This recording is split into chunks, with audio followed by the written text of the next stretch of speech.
This segment brought to you by Arrowfield Stud, the brand worth its weight in gold.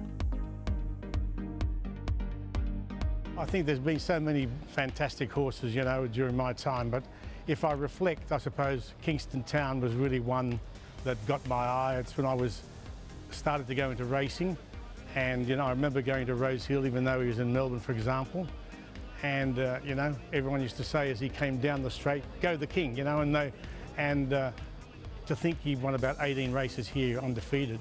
So I think he's the sort of horse that made me love racing, and to look up at a magnificent animal like him to, you know, win from 6 furlongs to nearly win a Melbourne Cup. So I think he had all the attributes of, if you're passionate about racing, to say that's the sort of horse one day I hope I could own or be involved in.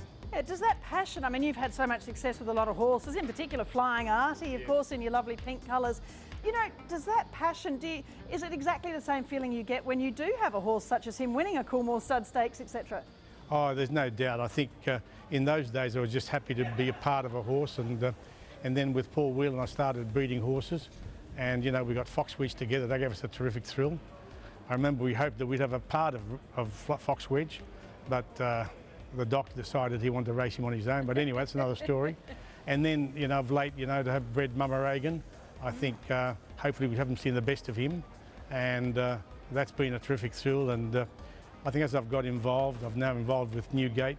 They do a great job for me as a breeder, you know, not only my own farm, and hopefully the proof is in the pudding of what they've sold for me at Magic Million and here, and I think later on we've got some nice horses coming in the future.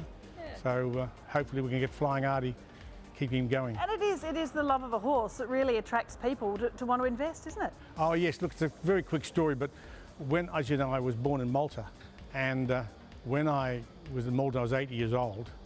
My uncle said to me, he said, "You're going to Australia?" He said, "You know, horses in Australia are a penny each."